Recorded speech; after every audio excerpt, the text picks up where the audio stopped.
Hello, hello, hello. We're back. I usually say that after it's been a while since I did a live stream, but it has been a minute. It's been, I don't know, a few weeks, a couple of months, maybe. Let's see. Let's check. Let's check the tubes. Content, live. Okay, so we're about right at 2 months since I did a live stream, which is too long. I've definitely been on the Twitters, but haven't necessarily been on the live stream. But thanks to y'all for coming through. We got some people in the chat. Mateo, Edition Addict, always a pleasure. Enrique, Adi, Mohammed, glad to see you all.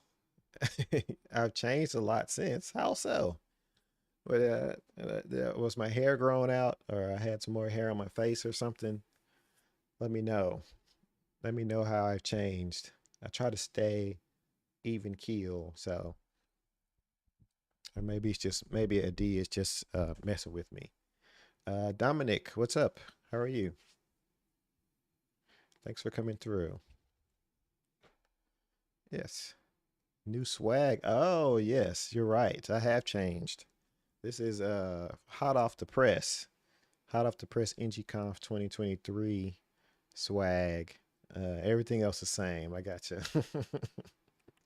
I need to. Are you saying I need to update my backdrop for the stream here? I need to put some more things in the corners and things to kind of liven things up because you can't even see what's on my shelf back here.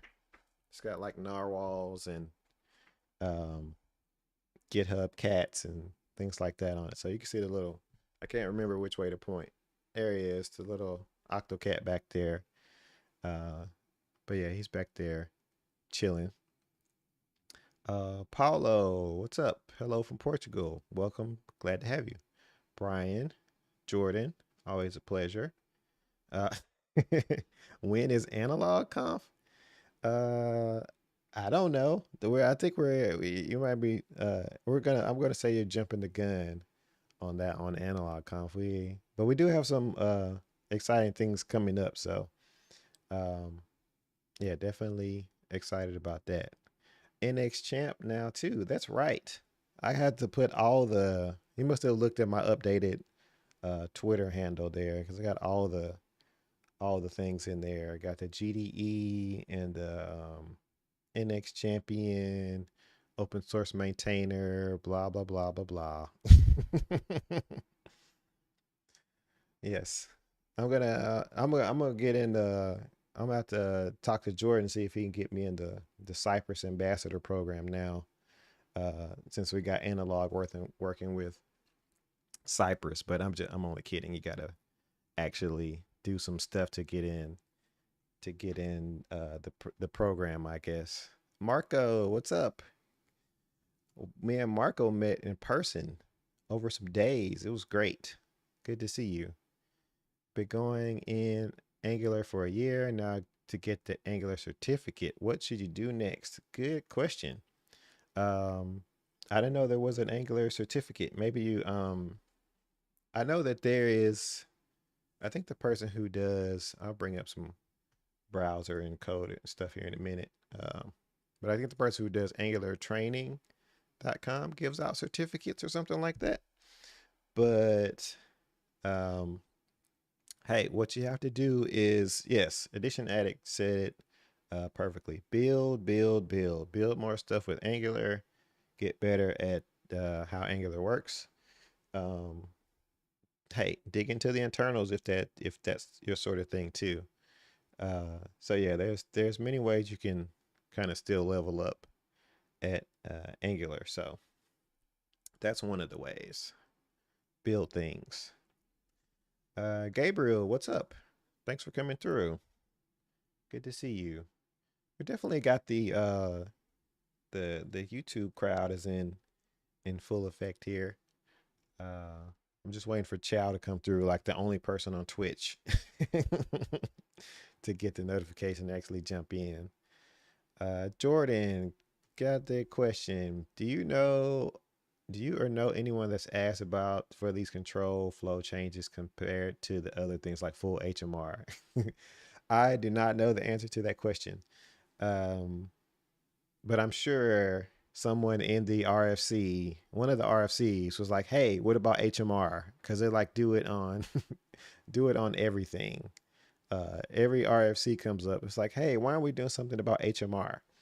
Um, so we'll see. I think that maybe I'm gonna guess that they are gonna do something with HMR through the ES build Vite setup there. I don't know, but I'm gonna guess that they're gonna be able to integrate that some kind of way.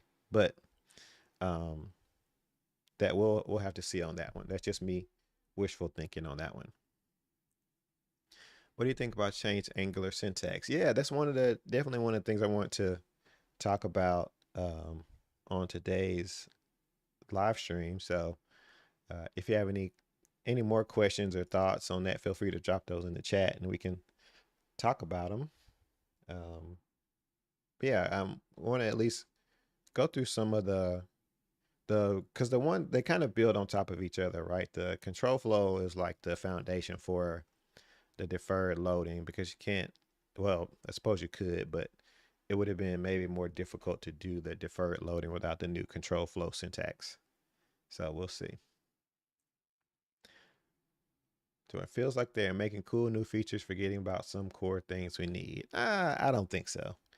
Um, there are always going to be people who, and I think this is makes um, makes a good point for the community as a whole. Always going to be some people who want to keep Angular the way it is, and it's, hey, some things in order. They've always been, at least recently, more recently, been able to more adaptable to change. And if you want to keep using Angular, I mean, you might have to adjust some things. So that's including us who have a little more insight into that also. Angular is going too fast. Oh, that's a good take there. Why do you think they're going too fast? These they aren't turning over. I'll give my Angular shield speech and then we can talk about the other stuff too. But no, it's a good statement though, because I think from if you're looking at it from like RFCs and changes and things, Angular's like moving really quickly now, as before was Angular was moving before like what's the Angular was moving before like the Titanic. Like it took like a monumental effort to get a change or feature added to Angular, and now they're kind of in this shift to where they have to, if they want Angular to still be um, considered to be moving forward, then they'll have to make some of these changes. Uh, now, how much, now, like the other part of that is we've been so used to Angular being quote unquote stable and not changing so much over its lifetime that now that they are changing things and updating things, are like, okay, this is going a little too fast with and of course, along with that, with having two major releases every year for breaking changes and things, um, that is one side of it. But the other side of it is uh, the things that they are introducing aren't breaking changes. Like you can still use Angular how you use it today, with the quote unquote old stuff, the quote unquote previous iterations of how you built apps in Angular. So I don't think that they're changing necessarily too fast. I think we're used to them moving a lot slower. So any change that we're gonna get these days is gonna be, faster than what it used to be. So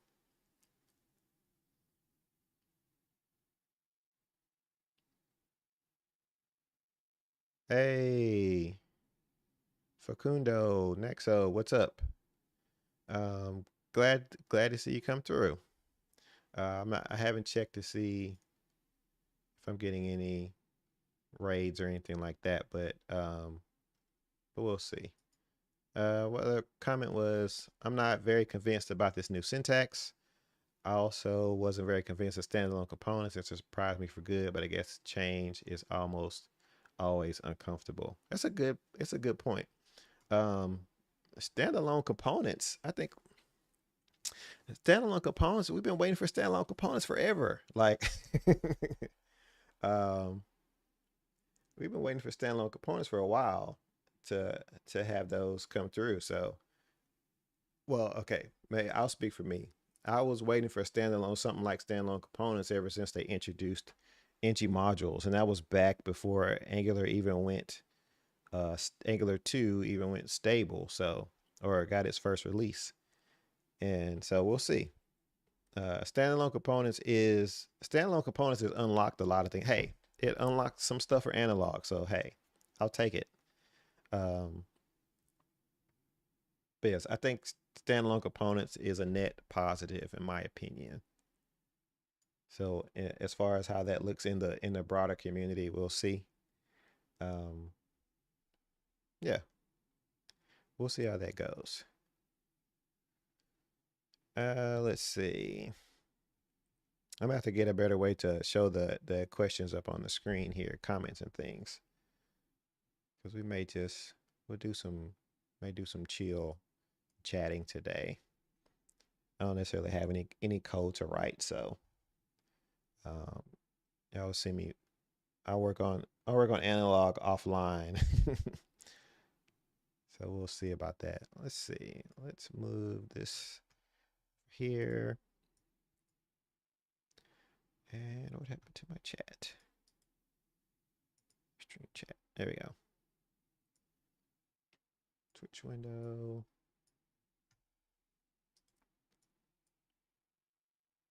But yes, keep the questions, comments coming. I think it's cool to have the conversation. So yeah, let's switch over to here.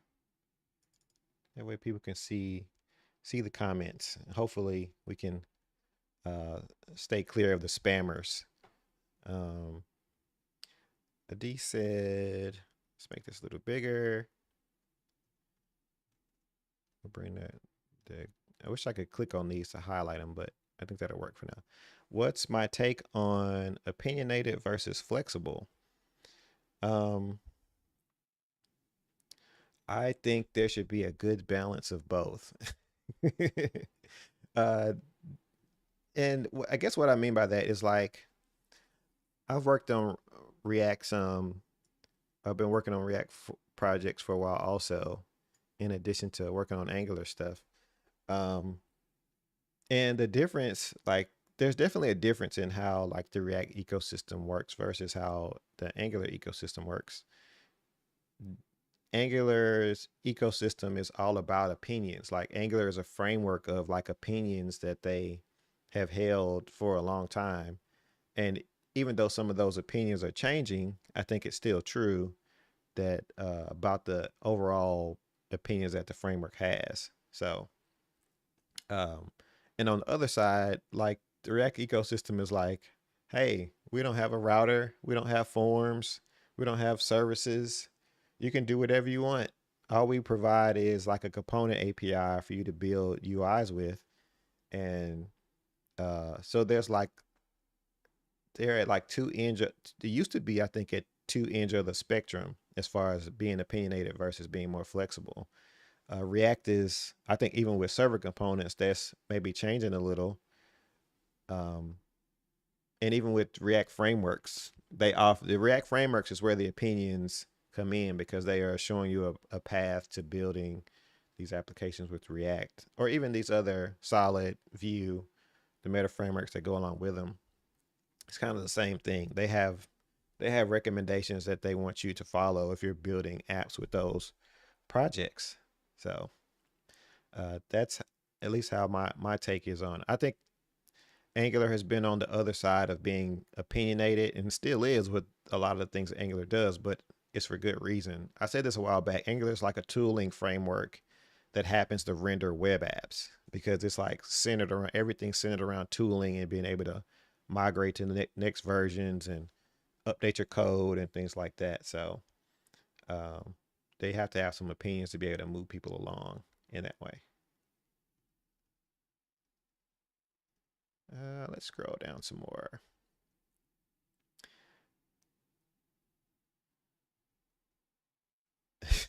I pray for Angular to reduce the initial bundle size to around 20 kilobytes. Good luck. Is that too optimistic? Um, yes. I think I don't even know what the baseline is for Angular's runtime. Like if you do Hello World in Angular, like what does that get you down to? Are you talking about like 20 kilobytes minified and gzipped and all that? Or are you talking about before all the bundling optimizations?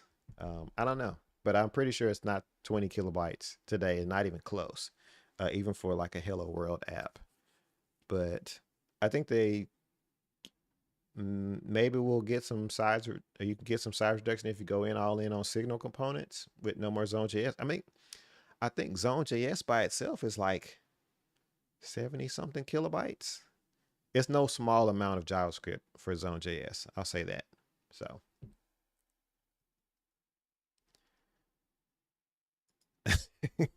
Jordan said, I wasn't laughing at the Jordan tweet. So what is analog in that sense? Flexible or opinionated? Um, Analog is opinionated in that like routing works a certain way, and um, routing works a certain way. We have features that let you do certain things with APIs. Um, so it kind of follows some of the same conventions as Angular does, but it's more or less you can choose. If we build more things in analog, then let's say like form handling, for example. If we build some kind of way for you to handle form interactions on the server, then that's less Angular code. You were right, but we still would have some opinion on how you do that. Uh, so yeah, Angular analog is still opinionated in that we provide a structured way for you to build an app that's server side rendered out of the box and has file based routing uh, that you can opt into. So definitely have some opinions there, but all those opinions are based on helping you ship an Angular app faster. So if those opinions aren't like centered around that, then we're not necessarily going to look at adding them to analog itself. Like even shipping with TRPC support, it's all so that you can ship Angular apps faster. I think that's I'm leaning towards it, but that might be the new tagline.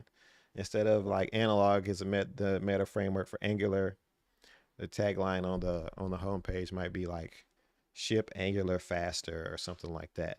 So we'll see. Edition Addict, does anyone have a spare $500 a month to help analog out?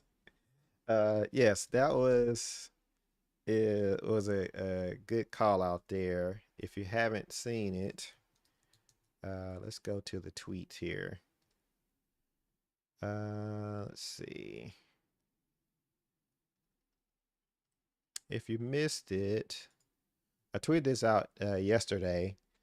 So hey, if you're watching the video and you want to sponsor an open source project in the Angular community, um, Ben Snyder, and this is free publicity aside. He said for the next 10 companies or individuals that sponsor Analog at $500 a month, they'll match dollar for dollar. They're rebuilding Snyder.tech, which I guess is their website, um, with Analog, and hoping to give the project some more infusion there. Um, so yeah, there's that, and I linked my sponsor page. You can find my sponsor page on GitHub. There's other tiers there, but that's where the kind of the source for that came from. But yeah, we'll see. We'll see how it goes if anything comes out of that. But I thought it was a great gesture either way. to support the project. In my opinion, if all the changes that are being made to Angular are to introduce features that produce improve performance, de-explicit SSR, etc., they're very welcome. Yeah, I agree, and I think that's where it's going. Um, all these features are trying to improve all those things actually: developer experience, performance, SSR. All those things are great, and all those things are things that I think that we wanted also. Um, it's part of what we're doing on analog also is kind of taking that a step further uh, and providing, like I said, the meta framework experience on top of Angular that is on par with some of the other solutions that are out there. So we'll see. Zone.js is 33 kilobytes minified. Yes, it is no small amount of job. I was overestimating when I said like 70 kilobytes, but 33 is a good bit also if you're trying to get the Angular app by itself down to 20 kilobytes. D says many more tweaks can be done though, and tree shaking helps in many instances, but 20 kilobytes is I think a solid JS realm. Yeah, sure. Yeah, solid JS. I've heard Ryan Carniato talk about like the runtime of solid, and I think it's somewhere around that like 20. It's somewhere between 16 and 20 kilobytes like out of the box. So, and Chow said fresh Angular app with no op ng zone is 28.6. Okay, but who's gonna like? Is that the hello world? Like how it's good for metrics and charts and things, but nobody's shipping an Angular app no op zone with hello world in it, and that's it. So how much how much is it like for an app that has, I don't know, a route and a feature, some components in it, compared to other frameworks? Not that see the oh man, so many thoughts. The other part about it is like, and this is sort of the gift and the curse of Angular, is that it's used in enterprise settings and they don't care how big of an Angular app you ship, which is unfortunate, but that's sort of how the landscape of it is. Um, I worked on some of these big enterprise projects and we were like, they were like, what?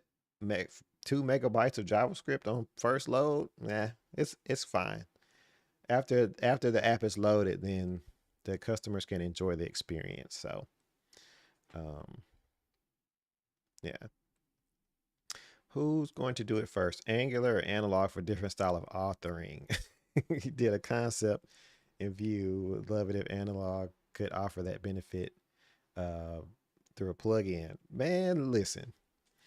Uh, if it's technically feasible to do, but it's not going to. I have come really close to just looking at hacking something together again for like test component authoring things. Um, but like the amount of maintenance and like actually making that up like a production ready thing is like enormous. So uh give me some more sponsors and money to pay people uh and turn Analog into something a business that like Vercel where Angular people work and things like that. Then we'll have a conversation about how we're like building Angular in a different way from what the framework is doing. But yeah, I'm not in the forking Angular game, which is good for generating hype but not practical. Yeah, the man. Enterprise apps, uh, like all these things play into what Analog is. Like Analog is you can, if you want to build something with Angular outside of an enterprise app and you just want to ship something quick, um like Analog can do that. You still have all the nice Angular parts available to you, but you don't have to you're not necessarily worried about like scaling up at that point, even though it can, but still.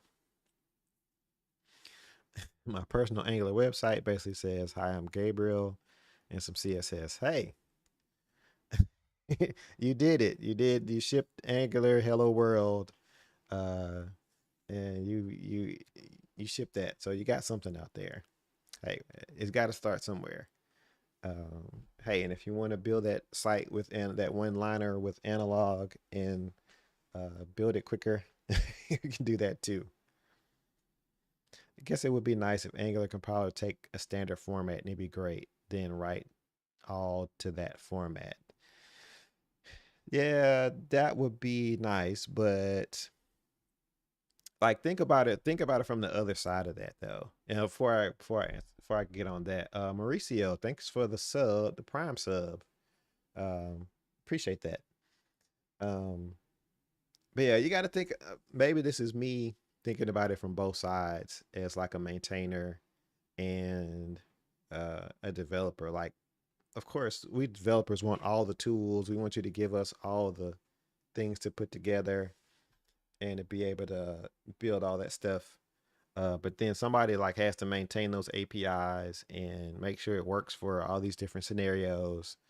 And like the Angular compiler is just not the place to do that. Like I'm not trying to re-implement the compiler because there's somebody already getting paid to do that who's much smarter than me. So I build on top of the compiler. Now, if there was a way to let's take the .ng format for example. If there was a way to build like a .ng component that could get compiled down to what the Angular compiler expects in TypeScript, that would be interesting.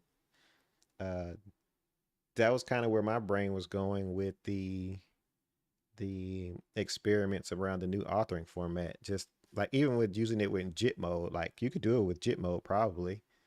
Um, but you'd essentially be writing an ng component, but then that ng component gets converted into a regular class component on the other end. So uh or if you wanted to do it actually in TypeScript, you'd have to use some kind of TypeScript transformer or something. But like I said, that would it could be it would be a cool proof of concept. And I think if I wanted to try to do it or somebody wanted to try to do it, that's probably as far as it would get because trying to translate um if you keep it scoped down, if you keep it really scoped down, it could probably work as far as what you want to do there. So it might work. And I've thought about it, but I don't necessarily want to try to do that just yet.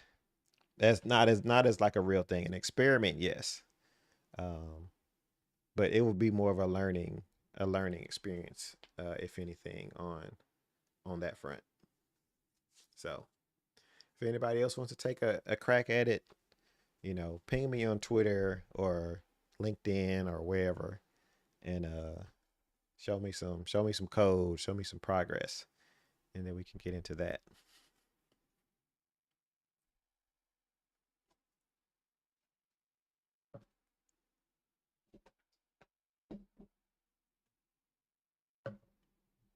I had some.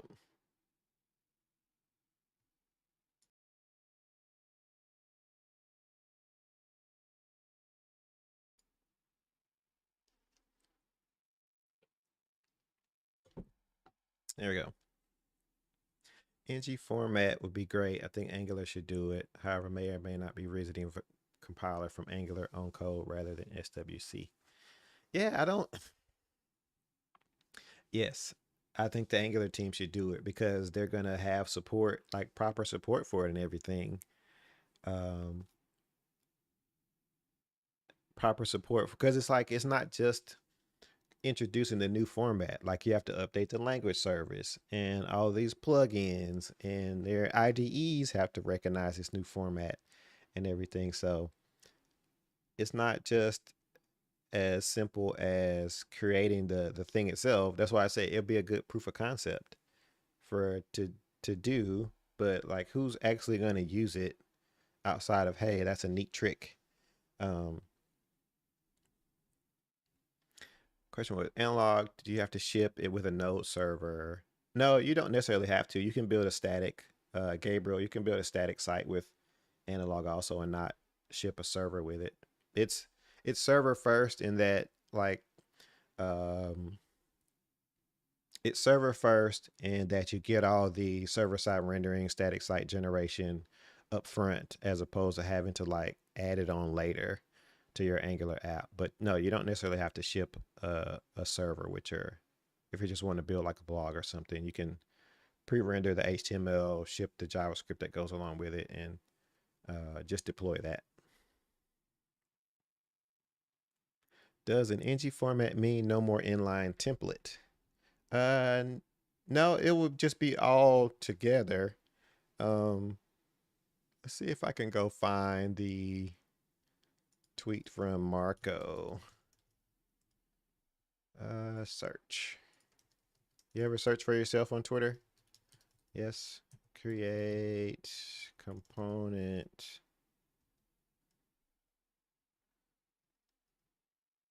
There it is. Let's see if we can find it. So this was um, one iteration that Marco actually came up with for create component. Now this would be even, and I mentioned this recently, this would be even simpler with the new control flow syntax because the ng-for will be gone and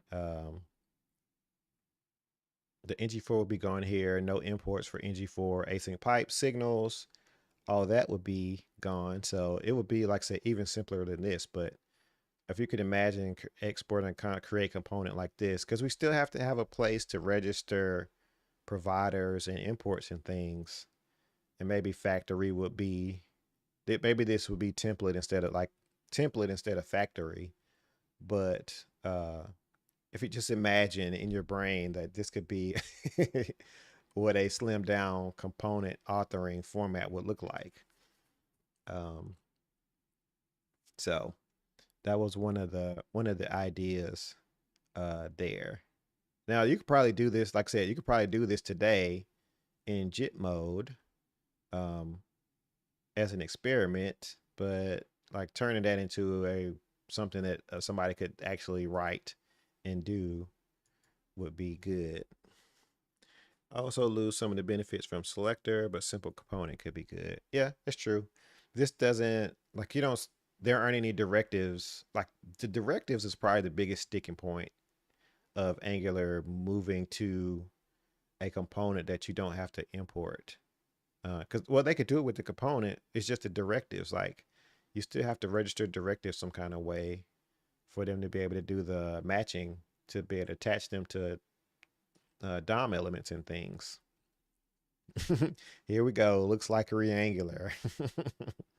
No, I will go on record and say that Angular will never adopt JSX in its current state. Um, and that's my opinion because Google, they can't control. Well, directives is one thing, and also they can't control um, the JSX like spec. They want something that they didn't create it, so therefore they can't necessarily make changes to it. That and they end up just turning it into something else and doing it that way. Finite Singularity, hello, thank you for the sub for 13 months. Appreciate that. I know that they for the inside baseball here that I had left the Twitch affiliate program, but now I'm back, and I guess it picks up the streak where you left off. So appreciate the sub for 13 months. Much appreciated, and happy Thursday to you too. Yeah, we're just kind of shooting the breeze on Angular. I am going to talk about ng-conf because that was a thing again this year, and we'll get into the control flow or the new RFCs in Angular for those who may or may not have seen those. So yeah, let's see. We'll close this. Are we going to tweet some people live on air? No, okay, these are just likes. Did I say we were going live? I think I did. No, I don't want to log out.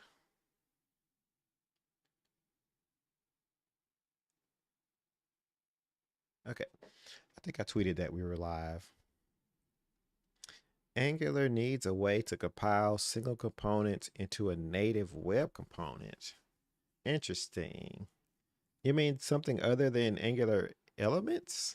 You mean something other than having to wire up Angular elements the way you do today? Uh, now I'm just thinking out loud here. Now, because everything is like adding to the component decorator. What if there were just like an element, like custom element true flag in the component decorator? That would be cool. And then it just like handle it like all the web component stuff for you. Um, but Angular elements, you have to kind of register it and that whole thing. But another option. Maybe also nice to make selector optional. Doesn't stencil? Yeah, stencil is another thing probably that does that also. Uh, but I'm not sure where stencil like lands in the sphere of popularity these days, or if maybe they're still just using it underneath Ionic to support all these different frameworks and things. I don't know. It's been 2+ versions and standalone true is still needed. That is true. Wait. Okay. Yeah, you're right. Yeah, they got it. Child, you know how this works. They got to get all the migrations, and once you see the migration land to like convert all your stuff to standalone, well, I guess they already have that. Uh, Once that's more reliable, then I think they'll flip the switch. They'll have the migration to convert your app to standalone, um, convert our app to standalone, and then once they flip it, they'll have a migration to just like remove all the standalone flags from your app, and then it'll be standalone by default. Maybe they'll just skip standalone and signal components. Maybe they'll do that together, but I doubt it. I'll go dig in the view child static true migration and submit a PR if they turn on the green light. There you go. Do it. Um, yeah, you got to get the migrations in place first. It was said on Twitter, and I was thinking it's standalone to true is tough because of blogs and videos being outdated. Man, listen, that is true, but we're gonna be in that state for a while. Um, like with the way Angular is changing. Um, yeah, standalone being the default. Uh, Still blogs and such about Angular JS. Yes. Minko, if you haven't watched Minko's talk at JS Nation, I'll try to share it in the chat here. YouTube, JS Nation 2023. Probably shouldn't be searching on. You probably can't hear this either, but Minko talked about this in his talk at JS Nation. Now, which logo? We'll give this question for the audience. Which logo is this? Is this the Angular logo, or is this Angular JS logo? Angular JS on the Stack Overflow survey. Oh my gosh! So there's a link to the video because he talked about in this. Miko actually talked about a few interesting things in this video about Angular versus Angular JS, and he referred to the Angular CLI as something like Next or SvelteKit, which I thought was an interesting take on that. So watch the video. Tell me what you think about that. The gray border, yeah. Yeah, so could Angular be positioning its Angular CLI as a meta framework type thing? We'll see. But I thought it was an interesting comment in the video for those paying attention. I hadn't heard anybody say anything about it. Maybe they hadn't watched the video, but I thought it was interesting. Meta builders. Hey, if the Angular CLI gives me the tools to do file-based routing and all the rest of the stuff, I'd consider switching over.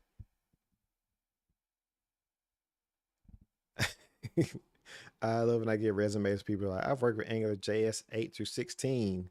8. Oh my gosh. That is great, actually. That's pretty funny. Angular JS 8 through 16. I said, oh, really? Are you stuck in an ng upgrade or not? That is the question. Um, yeah. Hey, Jordan, what's up? And Justin and Josh. I don't think I spoke to you earlier. Thanks for coming through. So yeah, we're hanging out today. I got the ng-conf shirt on.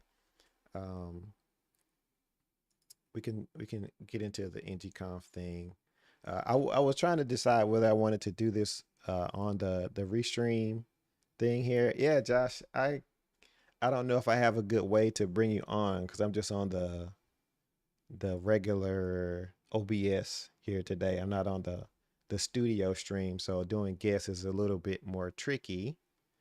Um, so yeah, I'm not sure if I have a way to make that work. So if you have a suggestion, I'll bring you on. We'll see if we can hack it together. We need a stream to talk travel hacks. That would be cool. Uh, okay, I'm not gonna. me and Jordan. So me and Jordan were talking about like travel hacks um, at the airport because we both had early flights, and Chow had an early flight too. So I'll keep that as an inside joke for now. But yes, a stream for travel hacks would be would be fun. So there you go. Yes, let's do it. Let's set that up. It'll be fun because my I don't have that many travel hacks, but like some of them are pretty standard. I think people should have. Cool. So let's get into one of the things. No, keep the chat rolling. I love it. Um, but I will get into one of the things is ng-conf. Oh man, is there a non um I can't pause the now I'm looking at sponsor things. There you go. We'll keep it on that one. It's not moving. Um and we will get the restream chat here. We'll slide that over. You owe Brandon some lift money. No, it's all good. Um, analog pay for your lift. How about that? your lift your lift ride was sponsored by Analog. How about that? But yes, Angular ng-conf 2023. I was at ng-conf 2023 last week, and it was another great conference as usual. Um, that was at the Little America this year as opposed to the Big Grand America, which small secret, I like the Little America better because it's less swanky and you don't feel like out of place at the Little America as far as the Grand America with all the suits, and you got like suits and people walking around in very formal attire, and then you got a bunch of Angular developers or walking around with hoodies and badges on and everything. So it was definitely cool to have that experience again. I always enjoy the experience at ng-conf and as a speaker, and we clearly don't belong. Yes, always enjoy the experience at ng-conf, meeting new people and people that are the regulars, I call them, that are there maybe every year. Let's see if we can get chat up here.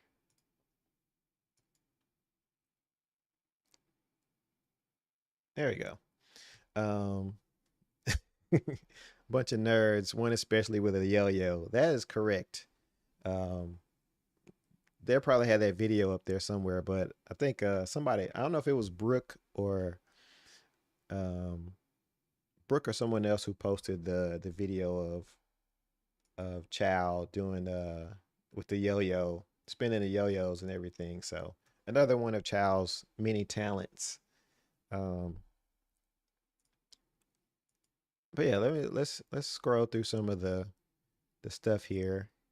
Yeah, the workshops and the keynote on Wednesday with Minko and Jeremy, which is pretty good. The keynote is actually already up on the YouTube account for ng-conf, youtube.com/, I think it's ng-conf videos. If that's correct. There it is. Oh, they changed it. ng-conf online. Oh yeah, Laura is the one who did the video. Yeah, sorry about that. Laura's the one who did the video on but the keynote is there. Check that out. It was a good keynote.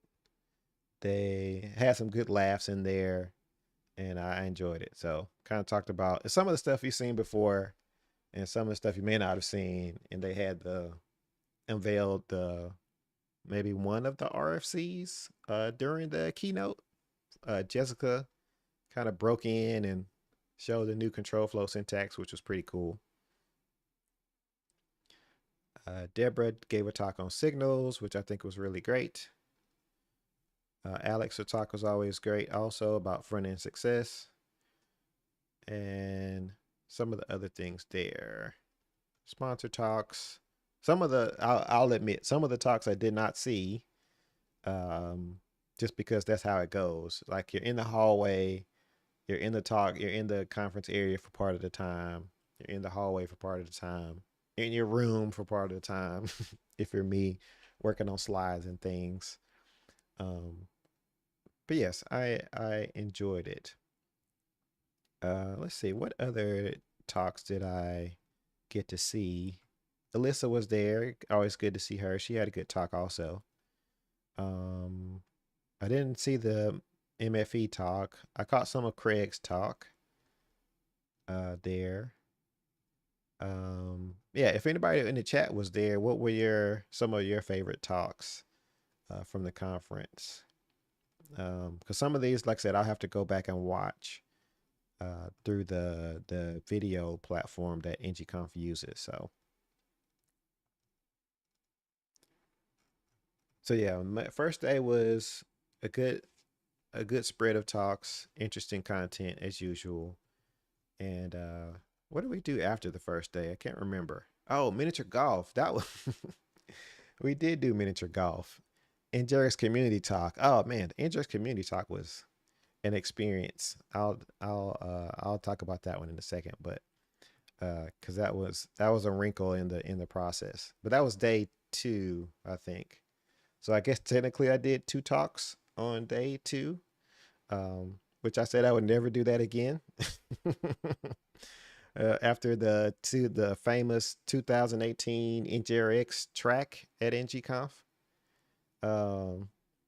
Kevin, what's up? Thanks for coming through. Appreciate you. Oh man, where to move Google domains to? I don't want to cry on stream. uh, I don't want to. Let me see.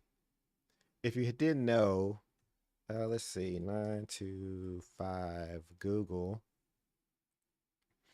Where is it? They probably have a search here.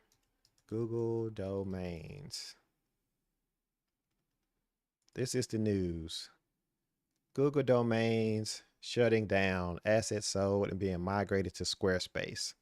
I am super salty about this. Super salty. And I'm not afraid to admit it. I have used Google domains for everything, not everything, most things. And it was like, why, why is why is Google getting out of the domains business? I mean, it seems like a nice, stable year to year money revenue thing coming in. And if they do if they handle the DNS and everything, then they know where like all the traffic is going if you're routing your things through Google domains. So, uh, is Google domains like an ad juggernaut? No. It's like one of those things behind the scenes that you expect to just be dependable every year, and you just use it. Now, some people are saying, like, why would you use Google domains anyway? It's a Google thing. They only care about ads. It worked, and it worked well. Um, it worked well, and it was better than the experiences that were out there. Google domains was out for about what, 9 years, and I,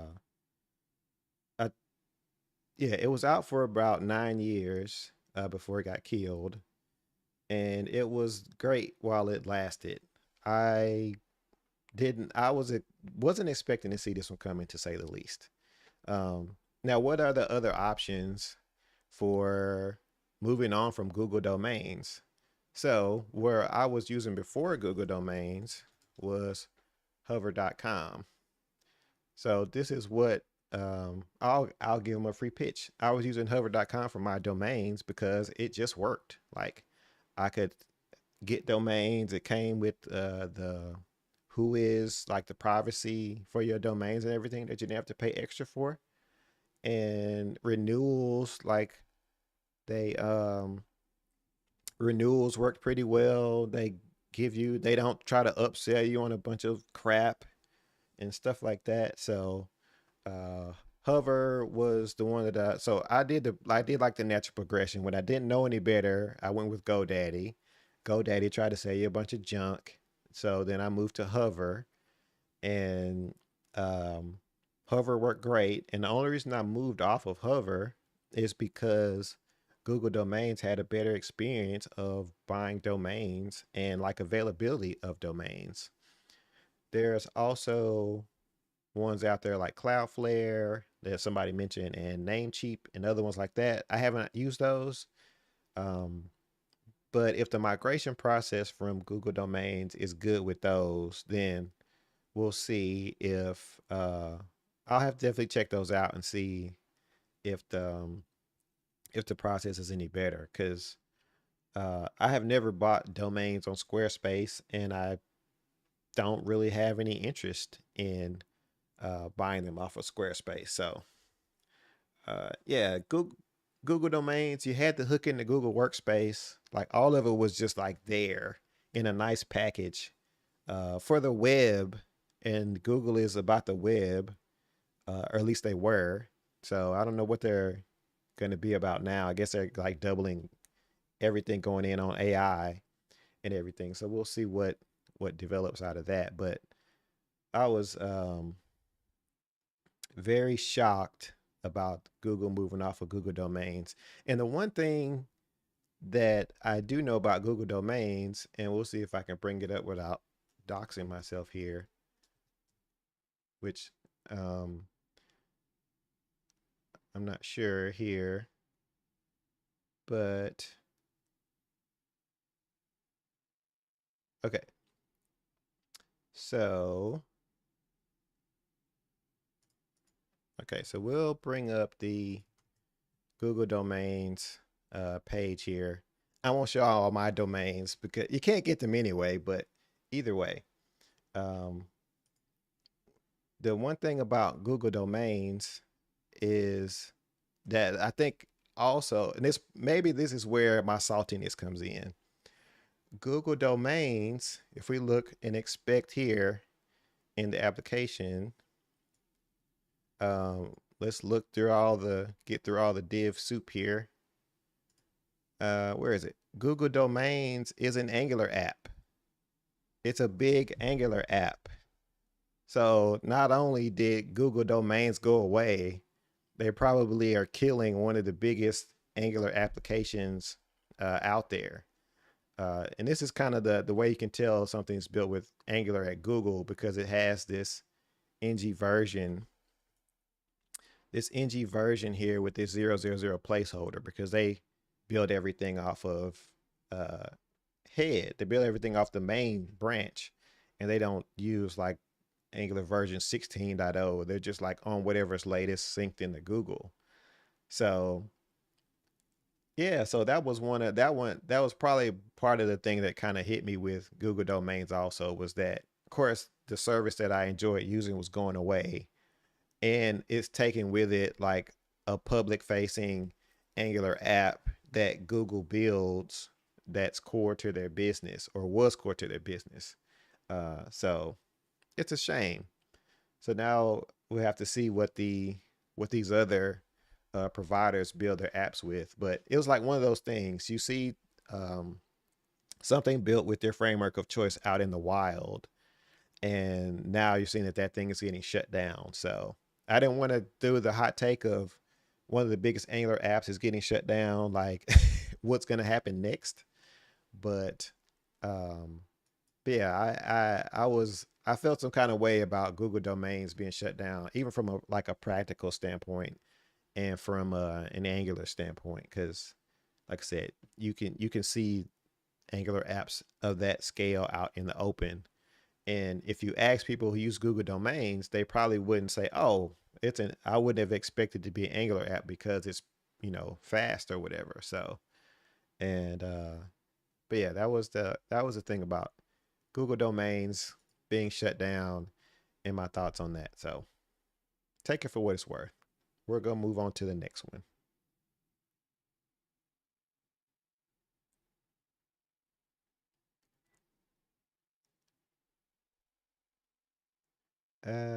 To be honest, if you're using cloud provider offer domains like AWS, makes sense to go Route 53. You want standalone US Cloudflare or something. Okay, I see. Um, yeah. Okay, so we talked about. I got off on a diatribe about Google domains. Um, but one thing that was interesting that was announced at ng-conf is built-in control flow for Angular components, and this isn't tied to Signal components. Um, I don't think this is tied directly to Signal components. You can use this with the existing component syntax, so it's backwards compatible in that way, which is something that is important, very important to the Angular team, is backward compatibility, for better or worse. Um, but yes, control flow kind of talked about the goals of the new syntax. Some of them being more closely aligned with JavaScript, control flow syntax, um, and it gives them more flexibility with the things that you use with Angular components all the time, such as ngIf, ng-for, and the switch directive, ng-switch directives. So they gave an overview of these new control flow primitives, and of course this primitive looks familiar because it's how the syntax is done in Svelte. The built-in syntax there. So let's see, logic blocks. So you see we have the if statement here, the each statement for looping over items, and they also even have ones for await and other ones there. But this is Angular's approach to it, but the syntax does look similar. You have the if condition or if else, or the else condition there, and or the ng switch. We've all done this with the current syntax with structural directives, and for using these for control flow. And I think this also unlocks some, if I remember, unlocks some things for type safety also. Better type safety in the templates also for Angular components. So we have the if condition, We talked about and all this works with signals. It works with async pipe. All is meant to be compatible with the current ecosystem of Angular usage. And I would imagine to say that they're going to try to automate this as much as possible once this gets released to uh, to use this for existing apps that want to upgrade. Another thing that was interesting here is that uh, the track function in the new control flow syntax is required, and this is for performance reasons out of the box. So you're not getting slow performance out of running these loops and things in the Angular component syntax. They also added in new things here for such as like the empty block, to where if you're going over a loop and you don't have any items there, you can have a placeholder there as opposed to having to do the ng if else and checking the length of items and if they're loaded and things like that. So all these things are being brought to by control flow, this new control flow.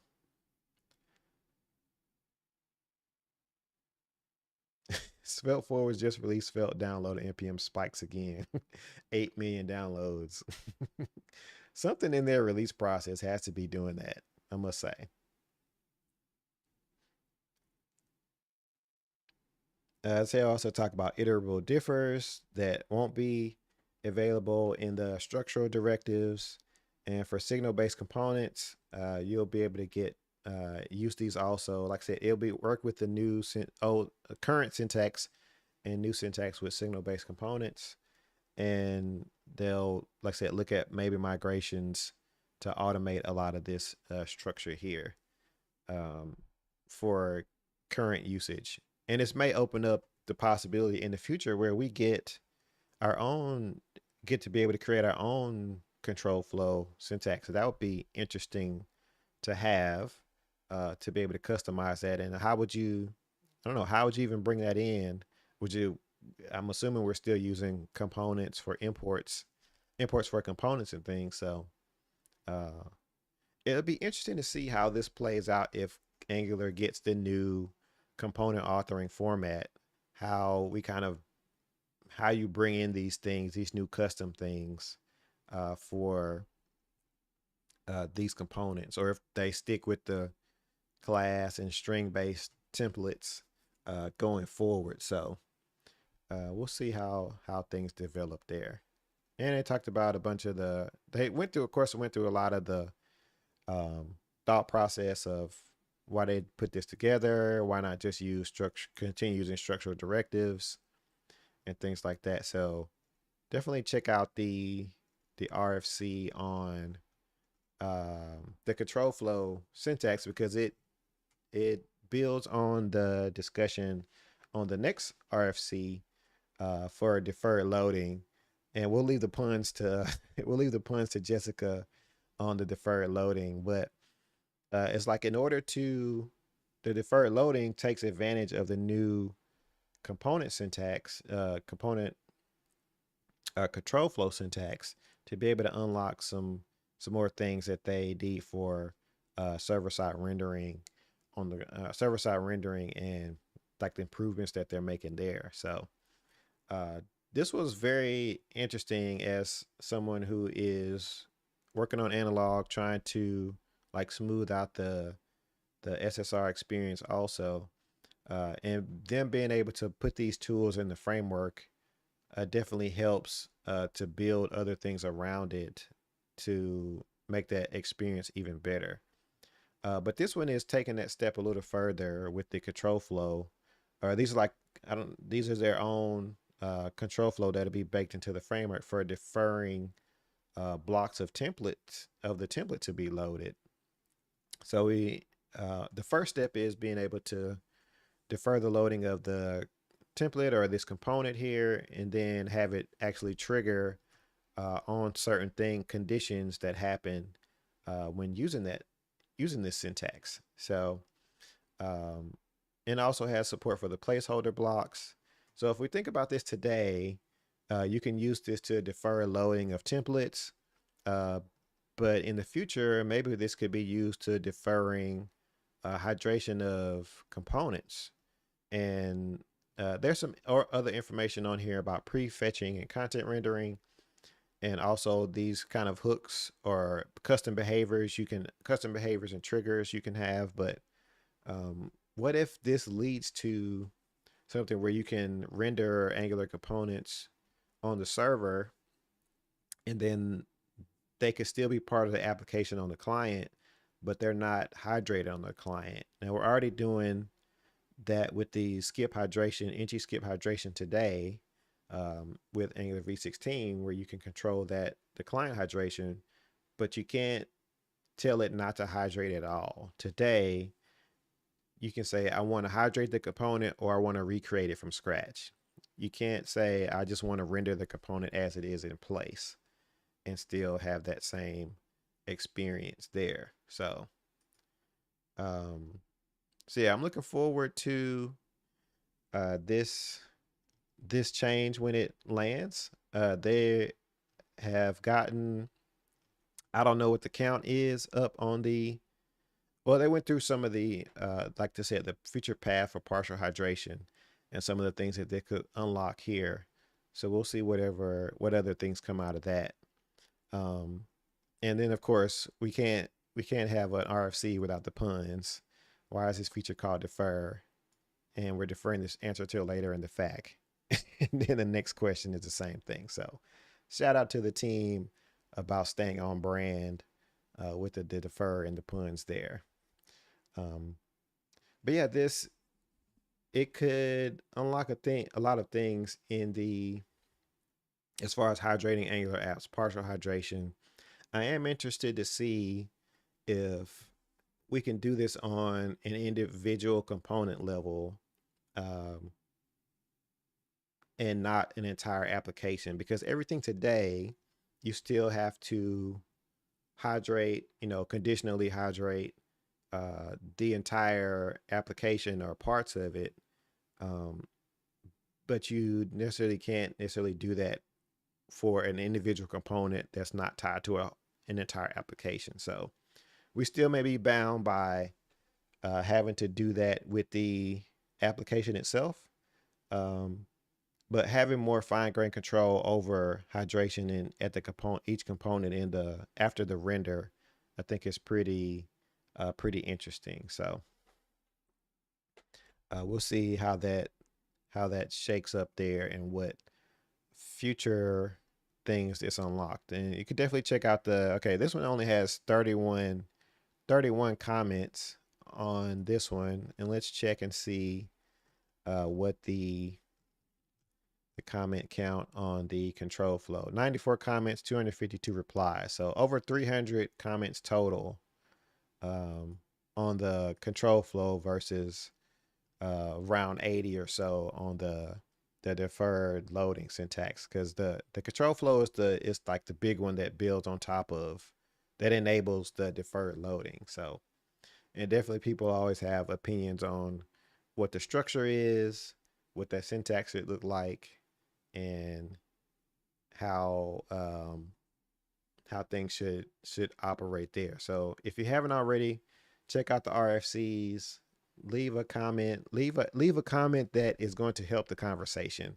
Don't leave a comment that's like, "Why are we switching to svelte syntax?" or or these other things, because those comments have already been left. So think about it. Leave a constructive comment and join the conversation. Help the team build the best solution that they can by adding some input there. Um, and then maybe we'll get to a point where you can build your own things on top of this and make it even more powerful, or introduce some new features into the framework that are needed down the road. So yeah, so check out the RFCs. Um, yeah, we'll see what if there's anything else coming down the road that can further take advantage of these new features and these new RFCs. So, and we'll see if they'll land when they land. So they could be in a feature branch. It could be in V17. We'll see where it lands in the release schedule, and then we can. I'm sure it'll be in developer preview when it lands, and then we can try to break it and they can fix it. So, or you can get involved and fix it also, like Matthew is doing.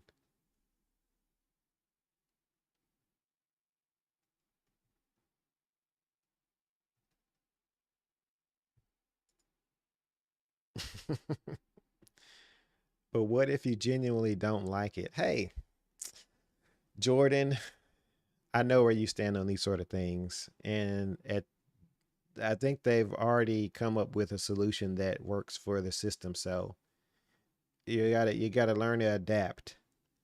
Now you can provide some input that may give them some more perspective on how they were going to go about doing it, or something they haven't noticed from apps being built out in the wild.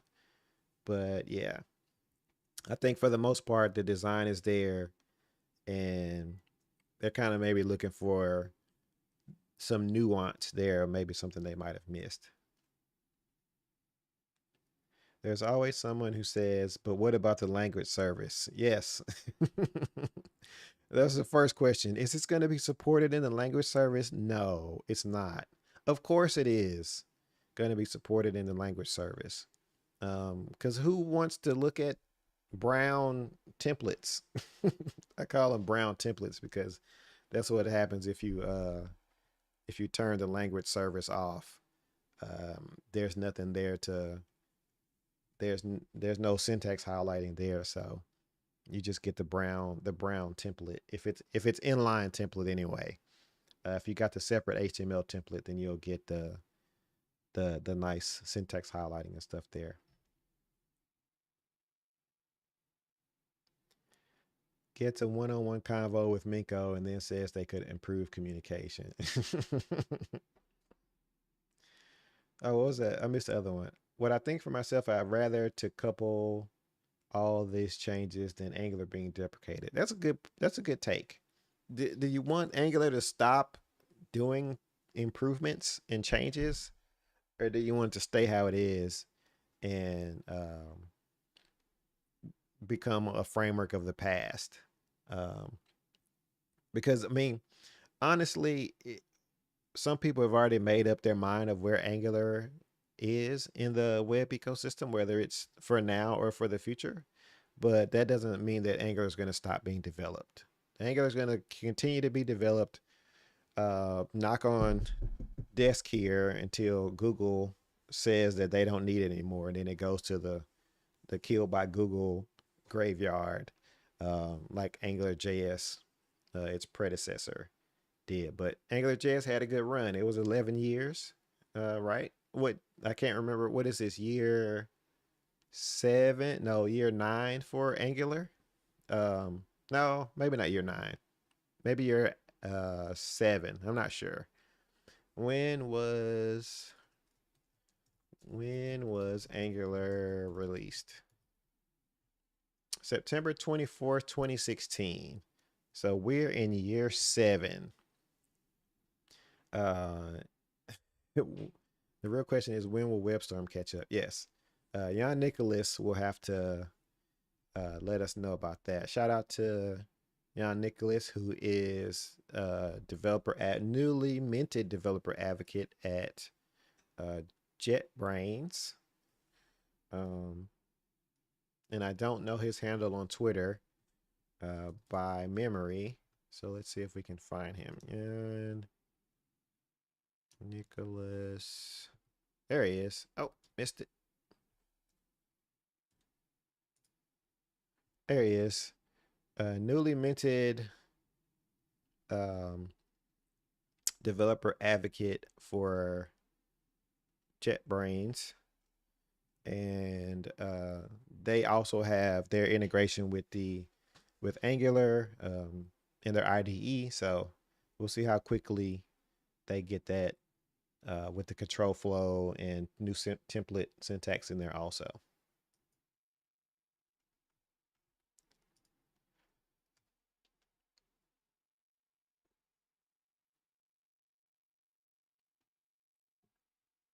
I should have had a mug instead of a cup. Oh, but I will show you this. This is a collector's item. You see that on there now? That's a narwhal. And narwhal is kind of no more. It's NX now. So I have a collector's item for a mug. I need to get them to send me a newer one also. But I got the OG mug. So there's that.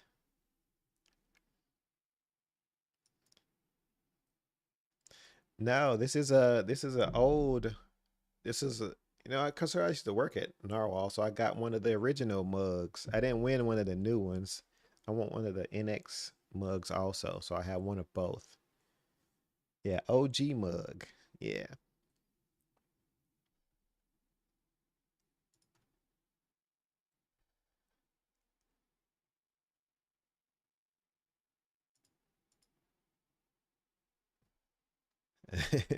I offered me an Angular JS mug for that one. You have an Angular JS mug? I have an Angular JS mug also. Not an Angular JS mug, an Angular mug from way back. I've been with NX for 2 years and I've had zero swags, some stickers. Listen, I have more swag than I can NX swag that I can remember. I still got like a bunch of pins, I think. And hold on one second. See, we got the narwhal here, the squeezy. We still got that one. I still got some narwhal stickers or NX stickers, whichever. Or probably got some of both. Um,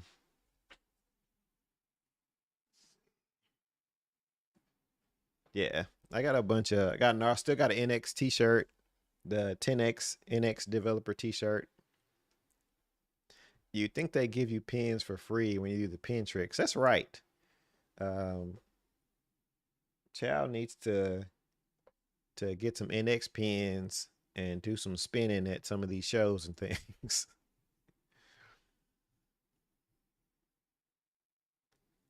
Give the people what they want. Let's bring the chat back up here. So hopefully the spammers won't get me. But yes, the yeah, the you have an NX bug. Okay, that's fun. Good luck, Jordan. Um, doesn't seem like compiler and compiler serialized two projects. Interesting. Good luck with that. Yeah, sure. Um, I tell you what I can. I give my opinion on the Angular community. That's about as much as I can do. We try to influence where we can.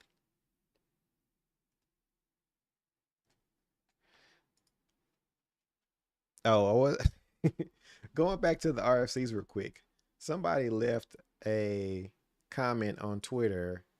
Where was it? Or no, Chow did this. Wouldn't it be nice if we had a live stream session of Brandon T. Roberts and Mark Texan going through the RFC's comments? I just remembered that.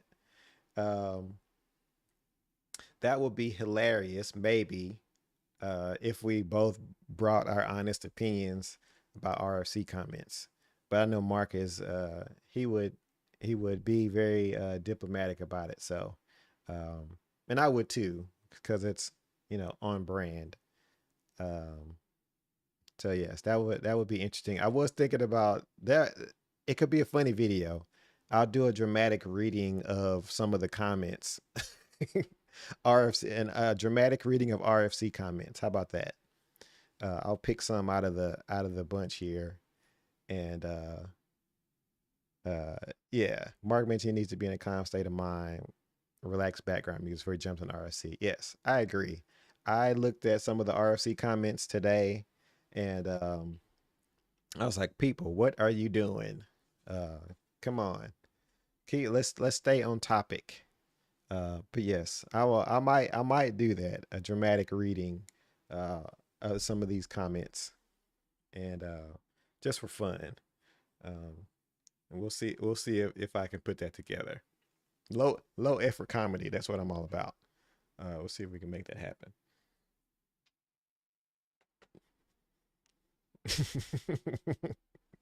Yeah, see, I would love to do more fun videos like that.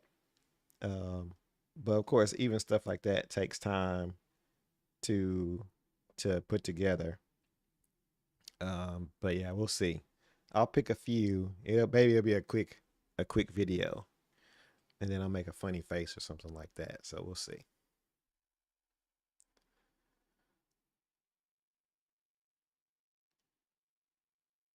Where are we? Man, I got so much stuff that would be fun to do. Like I would like to do. I could tell y'all this because y'all are here and y'all are my friends.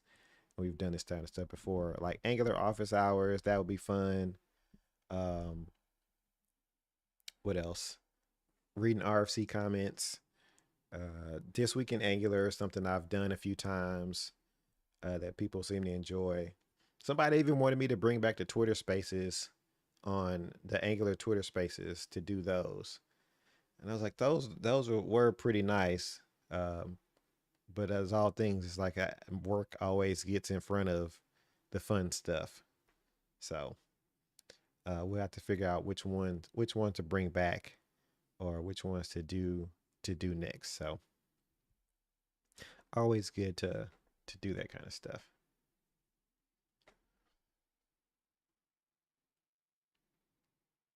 Let's see. Did I have anything else?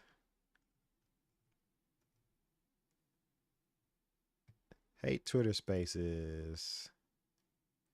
Stream chat. Oh, really? Um, they're. I think Twitter. I like Twitter Spaces because they're low effort. They're low effort to join and speak.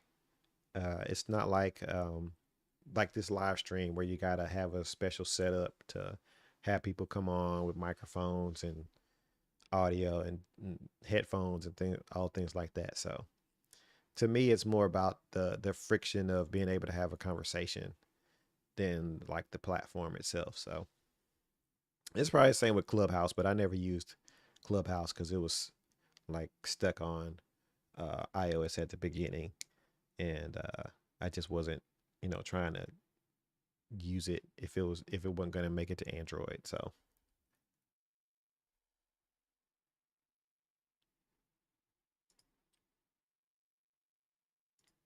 but yeah, I think that's probably a good place to wrap up there. I tell you about my crazy Angular ideas. Some of them I do, some of them I don't. Some of them I only do for a temporary amount of time because I think they're interesting.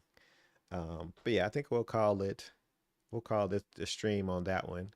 Um, yeah, if for the people watching the live stream, if you come and watch the video afterwards, hit the subscribe and like on the video. Leave a comment on the video if you want to see different topics, some other things for me to bring up on the stream, some stuff. Maybe we can build some stuff together.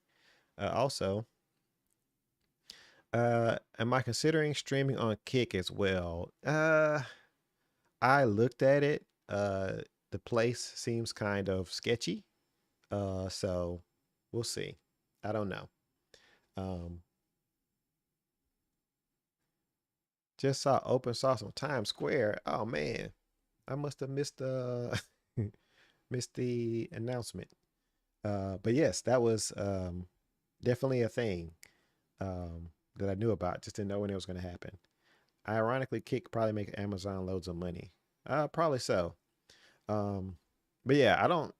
If their primary platform is like gambling and stuff, that's not my thing. So, um, but if they have some kind of way that I can, if it's another avenue for people to see Angular content or web development content, then I'll consider it. And I think the restream that I use already supports it. So if I wanted to add it, it'd be another destination to add. But I'm on YouTube and Twitch and LinkedIn right now, so we'll see what the how that continues to work together. I guess when showing numbers there. Um, so yeah, But yeah, thanks to everyone. We'll move off of that there. Where's my stream? There we are. Hello, friends. Uh, thanks to everyone for coming through on the stream. We're going to try to keep it going. Like I said, hadn't streamed in a couple of months. I wanted to talk about the RFCs and ng-conf. It was good to see you all again that I saw in person. And of course, all the people who got to see my talk. Hopefully that'll get on YouTube here at some point. And yeah, definitely join the analog Discord and check out the project and give us some feedback. We're gonna keep things moving, and we're trying to try to get things stable here. So maybe if we get to a stable release, more people will try it out. So, but we're gonna keep it moving anyway. Either way. But yeah, much appreciated to everyone. And if all else goes well, we will see you all next week. Let's see if we can find somebody to raid. Twitch, is Josh still on? Twitch.tv, home. See if he was streaming longer than I was.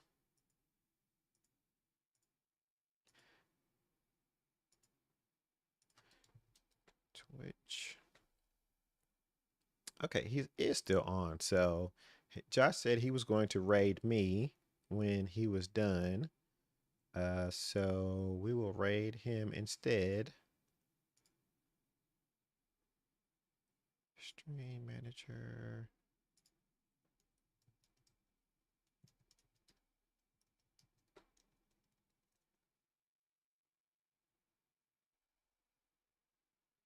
Okay, cool. Thanks everyone, and we will see you all in the next one. Hopefully everything with the raid goes through, and we'll see what Josh is doing. So yeah.